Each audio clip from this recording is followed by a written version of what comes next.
Alright, so in this lesson today, what we're doing is jamming in a bunch of different topics that are all review of things you guys saw in Algebra 1. As you can see by the title, we're learning about slope, intercepts, and linear equations today, and there's a lot going on. Back in Algebra 1, this would have been like 3 or 4 full weeks of stuff, but what I'm doing here is flying through all of them so we don't have to spend a whole day just reviewing how to do slope.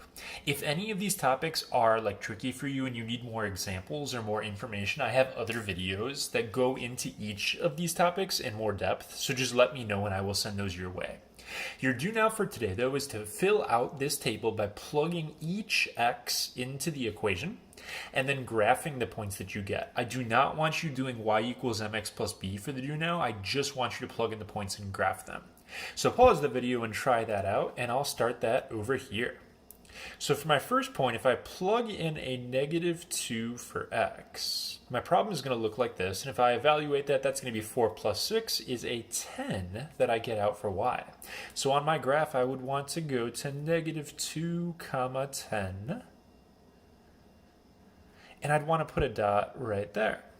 So I got my first coordinate graphed. If you plug in a -1, it's the same sort of idea. I would just put a -1 in for x. That's going to be a 2 plus 6, which is 8. So I'd graph -1 comma 8. And it's going to keep going along like that. So I have 0 comma. If you plug in a 0, you'll get out 6. And this will be a 4. And this will be a 2. So if I keep going here, my tick marks, I'm doing this from an angle, so they're not the best I've ever drawn. But you should see a series of points right here that all line up nicely. So what happens is the points keep on following this same pattern when you plug in other x's. Like if I wanted to plug in a -3 or +3 or anything like that, some decimal in between. The points on this equation follow a pattern graphically, which is linear by nature. So I didn't use any sort of y equals mx plus b shortcuts here. I just plugged in points. Now, after you get your points right here, there's a bunch of stuff I can make you do with a graph. And I start doing that down here. So I have asked you for 3 things: slope, x-intercept, y-intercepts. And I'm going to keep it on my picture right here so we can talk about that. Slope is going to be a measure of how steep a line is. So the first thing I'm going to do is write down like a little definition. Slope is how steep a line is. And then I'm actually going to calculate the slope for my line right here. You can do slope a couple different ways. Probably the easiest way when you see a picture is to pick 2 coordinates and you're going to do rise over run. The variable we use for slope is actually a capital M, or lowercase m I should say. And we will do, for my problem right here, what you do when you set up rise over run is you start on your left dot and you count up and down first and then right left. Start with your left dot, and if you're going down, it's going to be a negative. So I have to go down 2 over right is positive, so I go down 2, right 1. That's going to be my slope for this problem. So my slope on that example is -2 over 1. If I would have picked 2 different dots that are farther apart, I might have had like -8 over 4 or something like that, and it reduces to the same answer. So the slope of this line is a -2. Second way you can find slope is you can do the slope formula y2 minus y1 over x2 minus x1.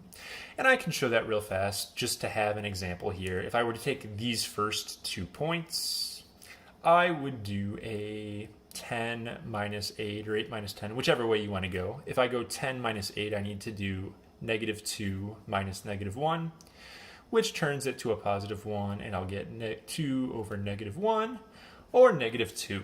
Reviewing stuff that you guys have probably seen quite a few times. Next up is the X-Intercept.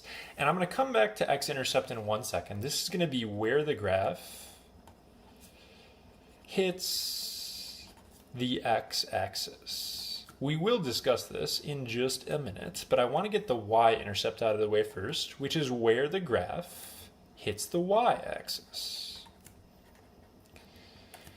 So I'm going to come back to x-intercept. For the y-intercept on this graph, I want to know where my graph hits the y-axis. And you can actually see that in the picture. It's going to be this dot right here. That dot is my y-intercept, and if you count, that is at positive 6. It's also over here in the table.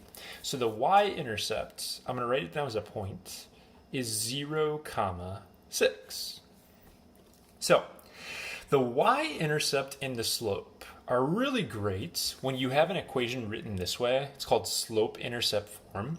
This number right here in front of the x is my slope, and this number right here is my y-intercept, and we can see that just by looking at our picture over here. That's where y equals mx plus b comes from. The number in front of x is your slope. This is your y-intercept right there. The last thing I needed to do on this video is find the x-intercept. And my picture wasn't great up here. I should have done it on like a grid or something like that to make it look nicer, because I can't really see on my picture where the x-intercept is. It's somewhere like over here. If you keep counting down 2 over 1 one more time, it's actually going to hit at that next dot. If I would have gone one dot further, you can get a 3 for x, you'd get a 0 for y. So the x-intercept on this graph actually ends up being at the point 3, 0. So y-intercept and slope, very easy to see in your equation. X-intercept can't always tell, and there's a way you do it by solving, which I'll end up showing you in the next example. So 2 fresh problems here to practice these skills. And let's go ahead and start off with this one on the left. I ask you to do a couple things here: slope, x-intercept, y-intercept, etc. For the slope, I know that's going to be the number that's right in front of x as long as y is isolated. So I'm going to write down m equals 3/4. That is my slope on this equation, just the number in front of the x. The y-intercept is going to be your constant, so that is going to be at 0, -6. To get the x-intercept without actually graphing it and looking at a picture, we know when we do an x-intercept, when a y-intercept, one of the variables is always going to be 0. If you do an x-intercept, the y is a 0. And if you do a y-intercept, the x is 0. It's the other variable. So if I do an x-intercept, what I'm going to do is put a 0 in for y. I'm going to plug that 0 in, and then I need to take this equation and I need to solve it for x, get x by itself. Well, to do that, I will first add my 6 over to the other side, so that'll cancel. I have 6 equals 3 over 4x, and if I have a fraction right here, you could turn it to a decimal, but kids get freaked out sometimes with fractions. One thing I'm going to work with you guys on this year is getting better at handling fractions. I like to cancel out the divide by number first, and I'm going to multiply by 4 to both sides. So that'll cancel out my 4 right here. Divide by 4 times 4 cancel. This is going to make a 24. So I have 24 equals, now it's just a 3x. And if I divide by 3, I'm going to end up getting the answer 8. You could have also just multiplied by 4 over 3, the reciprocal to both sides right away. If you would have done a 4 over 3 times that 6 over 1, you would still get 24 over 3, which is 8. So my x-intercept is going to be at 8, 0. So to make my graph, I have 2 options. The easiest thing to do, honestly, is to use your slope-intercept right here. I'm going to start down at -6. The plane number is a -6, and that is my y-intercept. So I would put a dot right there. And my slope is 3 over 4. So what I'm going to do is from my dot right here, I can count up 3 over 4. It's a positive slope, so it goes upwards like this. And that's the easiest way to make your graph. You put your y-intercept, you count up and over or down and over, always to the right when you use your slope. We have a second problem here with bigger numbers that I want to talk about. And for this example, I'm going to show you a second way you can also make graphs. So the first thing I'm going to do is get y by itself in this equation. You can't tell the slope and the y-intercept when it's in standard form like this. So in order to do that, I would have to subtract x to the other side. You guys have seen this a lot in algebra and geometry, so I am moving a little faster through how you do this. And then I would divide each piece by 25 to get y by itself. If I do that, I need to reduce my fraction. I can divide these by 5 each. That makes -2/5 x. And this right here is going to be a +8. So that's all good. I got my equation right there. Now I know what my slope is. It's the negative 2/5 in front of the x. I have an x-intercept that I'm going to come back for, but my y-intercept is going to be 0, 8. Now for my x-intercept, I could do it on this equation, plug in a 0 and do it just like I did right here. But actually, if you have standard form, it's frequently going to be easier to plug 0 into the original equation here. And you'll see how simple this ends up being. What I'm going to do instead is put the 0 for y, put 0 for y in my original equation. It's just easier that way. This cancels. 10x equals 200, and I'm going to get x equals 20. So I have 20, 0 for my x-intercepts.